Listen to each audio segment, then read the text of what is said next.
एक सेकंड में भी ट्रायल चल रहा है अभी, ठीक है इसलिए। Take two. So hello everyone, welcome back to another blog. मेरा नाम है सौरभ मैं हूं प्राची। और आप लोग देख रहे हो ये वीडियो। सो आज का हम लोगों का टॉपिक है कि आप अपनी फर्स्ट इंटरनेशनल ट्रिप के लिए कैसे प्लान आउट कर सकते हैं, जैसे हमने प्लान आउट किया था। तो जो भी बेसिक चीज़ें वगैरह होंगी वो सारी हम आपको बताते हैं। एंड हम जो एग्जाम्पल लेकर चलेंगे हम वो थाईलैंड के लेकर चलेंगे, क्योंकि हमारी पहली ट्रिप थाईलैंड की थी, तो हम उसी के रिगार्डिंग आपसे बात कर सकते हैं। हाँ ठीक है। और बताओ क्या हाल चाल? बस बढ़िया। नहीं, मैं लोगों से पूछ रहा हूँ। अच्छा नहीं, बुक करने से पहले आप बुक करने से पहले बहस क्या, पहले सोच तो लो कि अब नहीं, कब कैसे- आप कोई भी कंट्री आप जो भी विजिट करना चाहते हो, सबसे पहले आपके पास तो एक तो पासपोर्ट होना चाहिए, वैलिड पासपोर्ट होना चाहिए। क्यों नहीं, क्या पता ना पता हो लोगों को।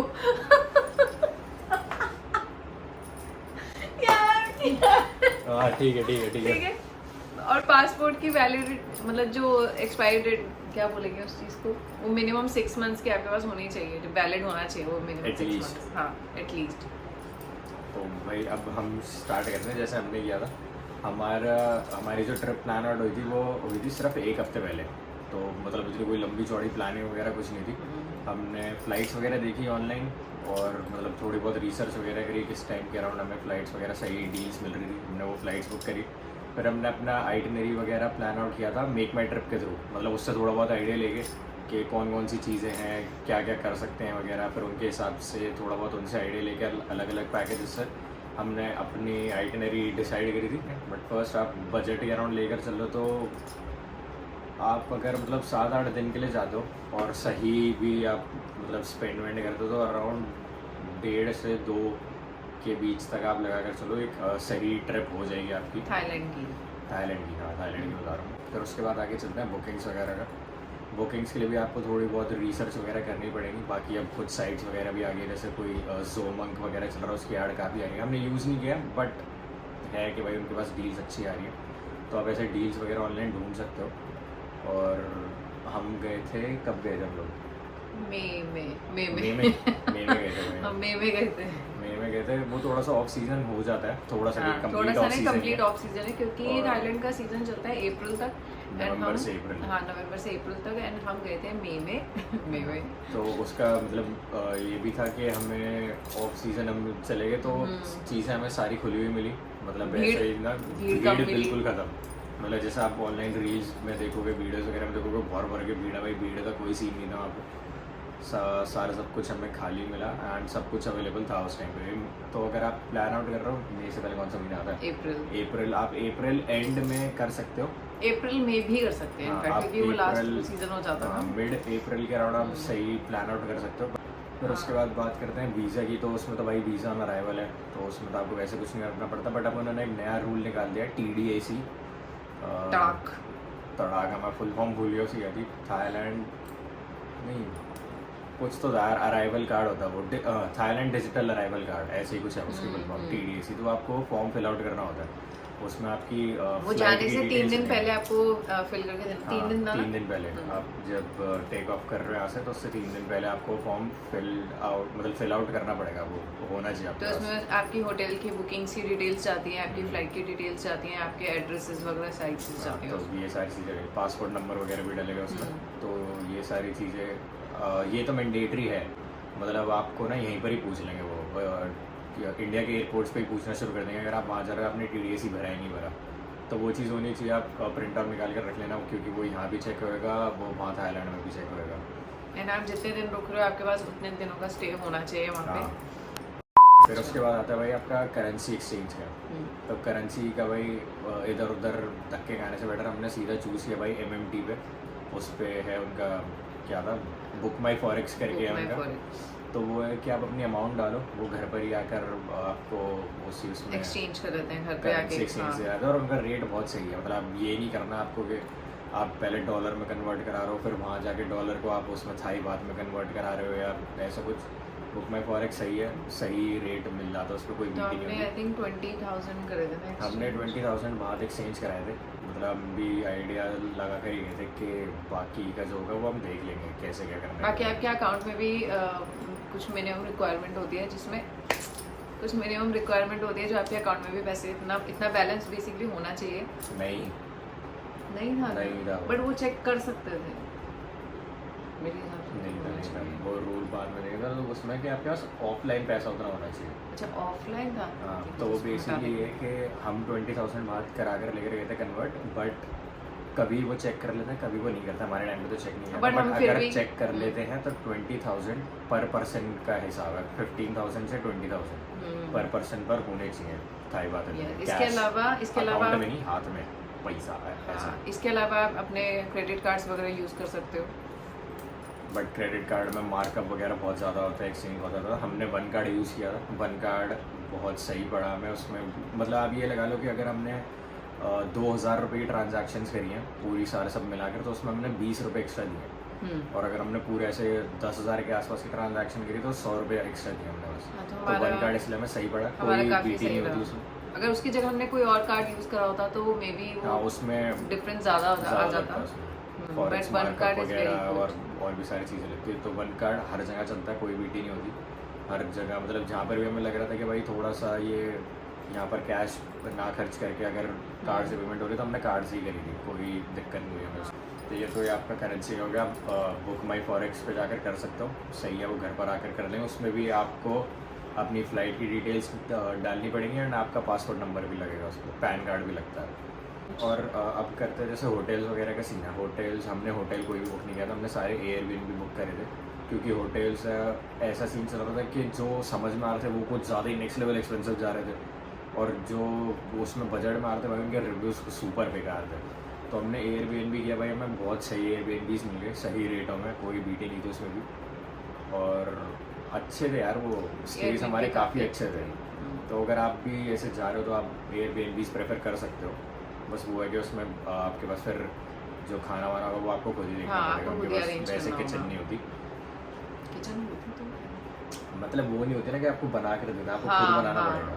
खुद बनाना पड़ता है। बाकी अगर आप वहाँ जाके कोई जैसे सिटी जैसे हम फुकेट से करा भी गए थे तो हमने पहले से ही देख लिया था कि क्या क्या ऑप्शंस है वहाँ से उधर से ट्रैवल करने के। तो ये भी आपको पता होना चाहिए अगर आप किसी कंट्री में जा रहे हो कि आपको ट्रैवल कैसे करना है। वहाँ पे बहुत सारे लोकल ट्रांसपोर्ट होते हैं, या फिर आप फेरी से जा सकते हो, आप बस से जा सकते हो, आप कैब से जा सकते हो। तो आपको पहले से ही चेक करके रखना पड़ेगा ये सब। फिर आने की इम्पोर्टेंट चीज़ पे हाँ, मतलब अगर आप लोग जैसे जा रहे हो दूसरी कंट्री में, आप लोग वहाँ पर ड्राइव करना चाहते हो खुद से व्हीकल रेंट करके, तो उसके लिए आपको चाहिए होता है इंटरनेशनल ड्राइवर्स परमिट। बहुत लोगों को नहीं पता, बहुत लोगों को वहम है कि भाई आप ऐसे ही जा सकते हो, कोई नहीं पकड़ता, कुछ नहीं होता, बट पुलिस वाले पकड़ेंगे तो भाई फ़ाइन भरना पड़ेगा आपको। और मतलब हमारे केस में भी हमें पुलिस ने पकड़ लिया, फ़ाइन होता अगर आपके पास इंटरनेशनल ड्राइवर्स परमिट नहीं है तो फ़ाइन होगा समवेयर अराउंड 100,000 बात के आसपास, मतलब 2,500-3 हज़ार रुपये के आसपास लगेंगे। और फिर वो है कि उसमें फिर चक्कर काटो पुलिस के, और तो ज़्यादा भाई इसमें टाइम। तो हमने ना एक जगह से IDP इशू करवाया था, उसकी भी ऐड देखी थी मैंने, बहुत सारे लोगों ने डाली थी, बहुत सारे इन्फ्लुएंसर्स ने प्रमोट भी इन्फ्लुएंसर्स ने करा डाला हुआ था, प्रमोट किया था। और अपने इंडियन बंदे हैं भाई, इंडियन यूट्यूबर्स, उन्होंने प्रमोट किया हुआ था, इस चीज़ को प्रमोट किया हुआ था। ठीक है, इस साइट से लिया था हमने। पीस ऑफ शिट है भाई, कम्प्लीटली फेक है भाई ये चीज़, ये घंटा काम नहीं करती यहाँ पे। ठीक है, ये आपको इस टाइप का बना कर दे देंगे। ये इस चक्कर में मत पड़ना कि भाई आपको ऑनलाइन परमिट मिल जाएगी, ऐसा कुछ नहीं है। कुछ भी नहीं होता। अगर आप इंडियन सिटीजन और आपको परमिट वगैरह चाहिए ना, तो आपको अपने RTO में ही अप्लाई करना पड़ेगा, और वो सरकार ही इशू करके देगी। ऑनलाइन वाले सारे स्कैम हैं। तो ये वाला जितने भी लोगों ने प्रमोट किया ये सारा फेक है। आप इसके थ्रू ना करवाओ तो ज़्यादा बेटर है, RTO में जाके ही करवाओ इस चीज़ को। और ये देखो भाई, ये पूरा कार्ड वार्ड भी बना कर देता है ढंग से, मतलब कि भाई लगे कि पूरा प्रोफेशनल काम है। क्या देखो, फेक है भाई, ये फेक। हमने ये बनने के बाद भी फाइन दिया हमने ये दिखा के भी फाइन दिया हाँ। इनफैक्ट। तो इस चक्कर में मत पड़ना। ठीक है, अपना RTO वगैरह तो आपको यूट्यूब पे वीडियोस मिल जाएंगी कि आपको इशू कैसे करवाना है IDP, और IDP होना ज़रूरी है। वो आपकी किस्मत की बात है कि अगर आपको पुलिस वाले नहीं मिलते, बट नॉर्मली वो टूरिस्ट को पकड़ के लेते हैं क्योंकि उनकी नंबर प्लेट अलग होती है। मिलेंगे तो भाई फिर फंसोगे तो पक्का फंसोगे। तो अब चलते हैं भाई एयरपोर्ट की तरफ। वही है, 3 घंटे पहले पहुँचे चल रहा है 3 घंटे पहले पहुँच गए हम लोग। अपना सिक्योरिटी चेक इन वगैरह हुआ, नहीं सॉरी गलत हो गया, हाँ। पहले वेब चेक इन हम यहीं से करके गए थे, चेक इन करके गए थे। लगेज चेक इन कराया हमने, फिर उसके बाद आप हमारा जाते हो हुआ- इमिग्रेशन के लिए। हाँ, इमिग्रेशन के लिए, इमिग्रेशन में आपसे वो क्वेश्चंस हाँ। पूछ भी सकते हो और नहीं भी पूछ सकते, जैसे मुझसे बिल्कुल कोई क्वेश्चन नहीं पूछे थे। मुझसे बहुत सारे पूछे थे, क्योंकि पता नहीं भाई क्या सीन थी, हो सकता है मेरी पासपोर्ट में फ़ोटो थोड़ी ज़्यादा अच्छी है, इसलिए वो मुझे रोक रोक कर पूछ लेता है मुझसे क्वेश्चंस। हाँ, बाकी ज़्यादा उसमें टाइम नहीं लगा था। उसके बाद हमारा हो गया था सिक्योरिटी, उसमें भी आई थिंक हार्डली कुछ टाइम लगा होगा। सिक्योरिटी में ऐसे टाइम लगा, इमिग्रेशन में लगना वाला टाइम तो हाँ। लगता है। उसके बाद हम हो गए थे बिल्कुल फ्री एंड हमारे पास आई थिंक 1-1.5 घंटा आराम से था हमारी फ्लाइट स्टार्ट होने से। फिर लैंड करा वहाँ पर, फिर उसके बाद सीन आता है कि या तो अगर आप पैकेज वगैरह ले रहे हो, मतलब यहाँ से आप पैकेज बुक करके चल रहे हो, तो आपको कुछ करने की ज़रूरत है नहीं, वो आपको आपका एयरपोर्ट से ही पिकअप हो जाता है एयरपोर्ट आपका, पिकअप सब वगैरह, कुछ ट्रैवल ट्रांसफर्स हो गया, वो वगैरह। सब कुछ वही हैंडल हाँ करते हैं। वो है, हम करके गए थे खुद से, कि हमने सारा सब कुछ खुद ही प्लान आउट किया था। तो हमने पिकअप ढूंढा था, बट पिकअप ना हमें उस टाइम पर मिल नहीं रहा था, तो हमने कैब बुक करी थी। और कैब बुक करने के लिए ना 2 ऐप्स आती हैं इनकी, ग्रैब Grab और and बोल्ट। ग्रैब बहुत बेकार है, उसको डाउनलोड मत करने, क्योंकि उसके प्राइसेस बहुत आई हैं। बट ग्रैब का जो पिकअप पॉइंट है वो एयरपोर्ट पे ही होता है। हाँ, तो जो वो Bolt- बुक करोगे तो आपको वहीं के वहीं आपको कैब मिल जाएगी। बट हमने बोल्ट के थ्रू बुक किया था, जिसके लिए हमें कहीं इधर उधर से चल फिर मतलब बहुत घूम फिर के हमें मतलब कैब जाके कैब 500-600 मीटर के आसपास हमें थोड़ा वॉक करके आगे जाना पड़ा था, हाँ। एयरपोर्ट प्रेमिसेस से बाहर। ऑल्दो उस premises से ऐप बाहर। में डायरेक्शंस दी होती हैं, बट ऑब्वियसली हम एक नई कंट्री में गए हैं, हमें आइडिया नहीं है, तो थोड़ा उसको हाँ। ढूंढने में टाइम लग जाता वो है। आगे अब मैं ना फोटो दिखा रहा है कि ये ऐसे फ्लाईओवर आगे, वहाँ से राइट हम खड़े हैं, दूर दूर तक कोई फ्लाईओवर ही नहीं दिख रहा भाई। तो हम भी लोगों से ऐसे पूछते हाँ, गए थे। पूछते पूछते गए थे। उसके बाद आते हैं भाई स्कूटी वगैरह उठाने के लिए। हम्म, तो स्कूटी भी आप जहाँ से उठाओगे वहाँ पर ना आप उस शॉप के पहले रिव्यूज़ देख लेना, ठीक है। और बहुत सारे जो लोग हैं जो स्कूटी वगैरह रेंट पे देते हैं, आपका पासपोर्ट मांगते हैं, कोई नीड नहीं होती देने की। हमने भी जहाँ से उठाया था उस बंदे ने सिर्फ पासपोर्ट की फ़ोटो कॉपी ली थी और सिक्योरिटी अमाउंट ली थी। तो आप ये चीज़ पहले से ही देख कर जाओ भाई, कैसे क्या कहाँ से आपको लेनी है। और रिव्यूज़ हर जगह के पढ़ना, हर जगह के रिव्यूज़ पढ़े होने बहुत ज़रूरी है भाई, क्योंकि लकीली हमें कोई ऐसा बंदा नहीं मिला, बट हमने जो रिव्यूज़ पढ़े इतने सारे लोगों के साथ स्कैम होते हैं बहुत सारे हर लोगों के जगह साथ पे, हर scam हुआ है। चीज़ पे। तो हमने जहाँ से बुक किया था वो इस वाली वीडियो में यहाँ पे कहीं लिंक आ रहा होगा, उसमें आप चेक कर सकते हो। हमने यहाँ से किया था, हमने पूरा मेंशन करा हुआ है हाँ, उसके बाकी बारे आप में। पूरी प्लेलिस्ट भी देख सकते हो कि हमने कौन कौन सी चीज़ें क्या क्या करेगी। अच्छा, आप बीच में एक पॉइंट और रह गया, आप जब वहाँ पर लैंड करोगे एयरपोर्ट पे थाईलैंड के, मतलब वो बैंकॉक का भी हो सकता है, फुकेत का भी हो सकता है, मैं फुकेत वाले का एग्जांपल लेके चलता हूँ। फुकेत के एयरपोर्ट पे आप लैंड करोगे तो वहाँ पर आपको ना मिलेंगे जो लोग उसमें होंगे पुलिस यूनिफॉर्म में। अब वो हाँ पुलिस यूनिफॉर्म में होंगे, वो आप पुलिस लोगों को भी। बोलेंगे अगर आपको आप इंडियन पासपोर्ट से तो आप इस तरफ जाओ या वैसा कुछ जाओ, और कितने 200 बात 200 बात कुछ आसपास आपसे एक्स्ट्रा चार्ज करता है वो, हाँ कि उसमें बस कुछ नहीं होता यार, आपकी ना लाइन कट करवा देंगे वो। हाँ, बस लाइन बहुत- कट हो जाती है, आप बहुत जल्दी आपका हाँ। इमिग्रेशन पूरा हो जाता है, तो आप जल्दी अपने बैग आप के पास जा जल्दी सकते हो, आप- फ्री हाँ, हो सकते आगे हो जा बेसिकली।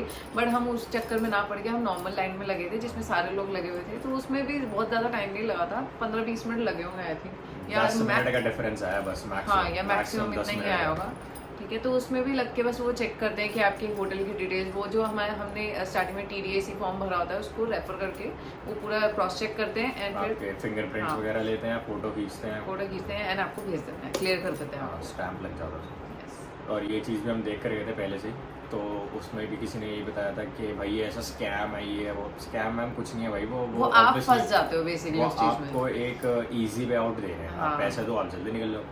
अगर आपको नहीं देना तो नॉर्मल लाइन में आ दो, 10 मिनट का डिफरेंस आता है, ज़्यादा कोई बड़ी बात नहीं है इसमें। और भाई जो इमिग्रेशन ऑफिसर्स होते हैं वहाँ के, तो वो थोड़े से फ्रस्ट्रेटेड रहते ही हैं, वहाँ के भी और यहाँ के भी वैसे। तो इट्स बेटर कि भाई बिना भड़क के जाओ अपना आराम से, और अपना काम वाम करके निकल लो वहाँ से फटाफट। अगर आप लोग चिकन या नॉन वेज वगैरह खाते हो तो क्या आप वहाँ पे लोग जाके कुछ भी खा बीट सकते ही हो, नहीं है। हाँ। बट अगर आप वेजिटेरियन हो तो भाई बहुत सारे प्रोडक्ट्स जो होंगे वहाँ पर उन पे मेंशन नहीं होगा, मतलब वो रेड वाला सिंबल भी नहीं बना होता, आपको पूछना पड़ेगा उनसे। एंड वो थाई में ही लिखा होता है, तो आपको हाँ। वो डिकोड करने में ही बहुत टाइम लग आप जाएगा, वो उनसे बहुत- आपको पूछना पड़ेगा। बहुत सारी चीज़ें समझ नहीं आती भाई, ये वेज वाली है नॉन वेज वाली, तो इट्स बेटर कि अगर हल्का सा भी डाउट है पूछ लो उनसे, कोई भी हाँ हाँ। एंड वहाँ और पे सबसे क्रेजी चीज़ भाई कम्युनिकेशन के बारे में बताना। उन लोगों की फर्स्ट लैंग्वेज इंग्लिश नहीं है, तो आप लोगों को ना उनसे पूरे प्रॉपर सेंटेंसेस में बात करने की कोई नीड नहीं है, सिर्फ काम के 2-3 शब्द बोलो, वो भी समझ जाएंगे और आपका काम भी हो ये जाएगा। भी ट्राइड एंड टेस्टेड है, क्योंकि हम पहले स्टार्टिंग में मैंने कुछ सेंटेंसेस फुल बोल दिए थे, उनको समझ ही नहीं आ रहा था, तो फिर टूटी फूटी इंग्लिश में बात कर रहे थे। सिर्फ काम के वर्ड बोलो हाँ, भाई। जैसे अगर हमें खाने के बारे में पूछा तो हम ऐसे पूछेंगे चिकन, नो चिकन, बस। तो इसी तरह से आप उनसे पूछ सकते हो एंड वो समझ भी जाते हैं। मैडम जी लगे उनको फुल पावर पूरा प्रॉपर सेंटेंस बताने में। Where is bread, where do you keep bread? मैं बोल रहा हूँ भाई ब्रेड किधर, वेयर ब्रेड वेयर। उसको समझ नहीं आया, वेयर, एक सेकंड में समझ गया, ब्रेड देयर। तो सीधा काम के शब्द बोलो, सेंटेंसेस बोलने की भी नीड नहीं है। अब आपने इस चीज़ पर कि आप लोग वहाँ पर अपने बुकिंग्स वगैरह कैसे करोगे, ठीक है। आपका ट्रैवल का तो बता दिया कि आप कैब्स वगैरह यूज़ कर सकते हो। जो आपको टूर्स वगैरह बुक करने हैं, हम रिकमेंड करेंगे कि आप लोग क्लूक जो हम यहाँ पे मेंशन कर देंगे, तो आप उसको यूज़ करो भाई। क्रेजी डील्स और पूरे जेन्युइन हैं उनके जो बंदे आते हैं उनके, वो आपको मतलब होटल वगैरह से पिकअप कर लेते हैं, आपको जहाँ भी आपके टूर्स वगैरह में वहाँ तक लेके जाएंगे। ब्रेकफास्ट लंच वगैरह सारा सब कुछ होता है उनके पैकेजेस में, और फिर वापस आपको घुमा फिरा के वापस वहाँ ड्रॉप करके फिर वापस आपको आपके होटल पे ही ड्रॉप करते हैं। काफ़ी अच्छा एक्सपीरियंस था वो हमारा। हम बाकी साइट से कंपेयर कर रहे थे तो उनका काफ़ी चीप पड़ रहा था उसके अकॉर्डिंग। सेम चीज़ मतलब सेम पैकेज में काफ़ी डिफरेंस आता है। काफी जैसे ज्यादा, तो मैं नाम आई नहीं लूँगा, थिंक छोड़ो। हाँ 2-3 थे जिसमें हाँ। काफ़ी डिफरेंस आ रहा था, तो ऑब्वियसली एक दिमाग में आ जाता है कि मे बी शायद ये कुछ स्कैम हो या कुछ हो, बट हमने फिर भी चांस लेके हाँ। हमने वो बुक कर दिया तो- and experience was really good.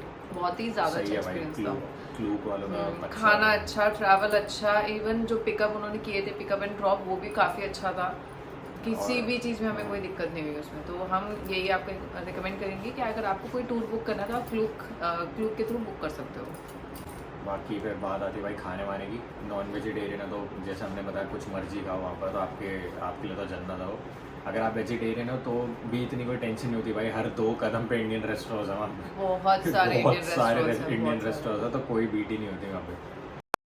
कुछ जगहों पर हो सकता है आपको नीड पड़ जाए ट्रांसलेट। जैसे आपको स्पेसिफिकली कोई एक चीज़ ढूंढनी है जो उनको भी आप समझा नहीं पा रहे, तो आप गूगल ट्रांसलेट की हेल्प से उसमें टाइप करके हम उनको दिखा सकते हो, वो बता देते हैं फिर। मतलब जो पुलिस वाला हमसे बात कर रहा था वो भी गूगल ट्रांसलेट पे लिख के हमें दिखा रहा है, फिर हम उसको लिख के दिखा रहे हैं चीज़।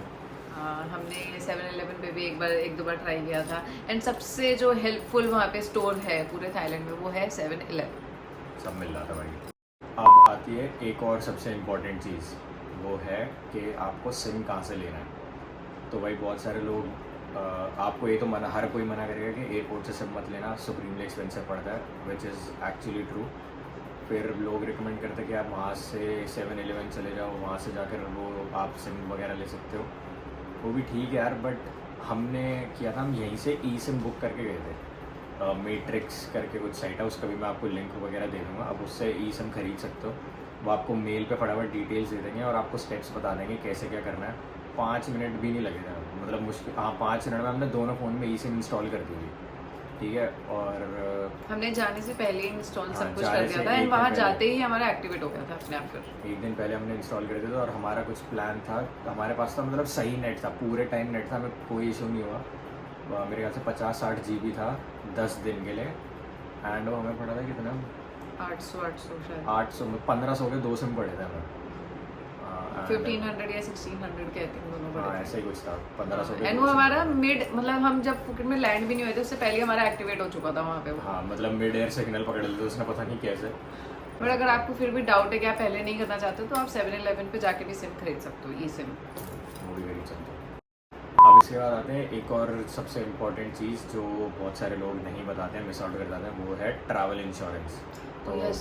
ट्रैवल इंश्योरेंस भाई बहुत ज़्यादा ज़रूरी है, क्योंकि आप जा रहे हो एक दूसरी कंट्री में, तो वहाँ पर जो मेडिकल वाले एक्सपेंसेस होंगे काफ़ी ज़्यादा हो सकते हैं। मतलब आई होप नॉट कि, मतलब आई होप कि ऐसा ना हो किसी के साथ भी, किसी को नीड पड़े यूज़ करने की, बट मेडिकल एक्सपेंसेस बहुत हाई पड़ जाते हैं in case of any mishap, accident वगैरह। तो ट्रैवल इंश्योरेंस आप करके चलो, वो भी आपको पॉलिसी बाजार वगैरह से मिल जाएगी। हमें 1800 की पड़ गई थी शायद, 1800 की पड़ गई थी हमें ट्रैवल इंश्योरेंस करके गए थे हम 10 दिन के लिए। तो ये कुछ मेन चीज़ें जो आपको ट्रैवल करने से पहले ही पूरी कंप्लीट करके रखनी पड़ेंगी ताकि आपको वहाँ जाके कोई भी दिक्कत ना हो। और आप आराम से ट्रैवल करो बिना किसी टेंशन वेंशन के। एंड थाईलैंड बहुत ही अच्छी जगह है, मैं तो कहती हूँ सब घूमने जाओ वहाँ। सबको नहीं मत जाओ भाई, मर जाएगा भाई, मत जाओ घर बैठो, अपने कहीं जाने की जरूरत नहीं है। बाकी एक चीज़ और है, जैसे वहाँ पे बोला जाता है कि वहाँ पे इंसेक्ट बाइट्स बहुत ज़्यादा होते हैं, तो वो देखो मैं उसका भी बता देता हूँ भाई, ये इंसेक्ट्स और ये मस्कीटो वगैरह वाला जो सिस्टम है ना, ये परेशान करता है इनको यूएसए और यूके के लोगों को। हम एशियंस वगैरह को इतना इससे फ़र्क नहीं पड़ता, ठीक है। फिर भी अगर आप चाहो तो अपने ओडोमॉस वगैरह आप लेकर जा सकते हो, वो सफिशिएंट रहेगी। इनका तो अलग ही सीन चलता है भाई, वो बग रिपेलेंट चाहिए, ये रिपेलेंट, वो तो है। तो अपने इंडियंस वगैरह को किसी चीज़ से फ़र्क नहीं पड़ता भाई, हम वी आर बिल्ट डिफरेंट। सही है, छुटपुट वगैरह चीज़ें और तो कुछ रहा नहीं है। और अगर आप लोगों को कोई डाउट वगैरह हो तो आप कमेंट्स में हमसे पूछ सकते हैं। तो ठीक है गाइस, अगर आप लोगों को ये वीडियो इन्फॉर्मेटिव लगी हो और अच्छी लगी हो तो वीडियो को प्लीज़ लाइक कर देना, चैनल को सब्सक्राइब कर लेना। एंड मिलता है बहुत ही जल्द आपसे अगली वीडियो में। Till then take care, say subscribe, peace out, bye bye. Feel like a tidal wave every time you say my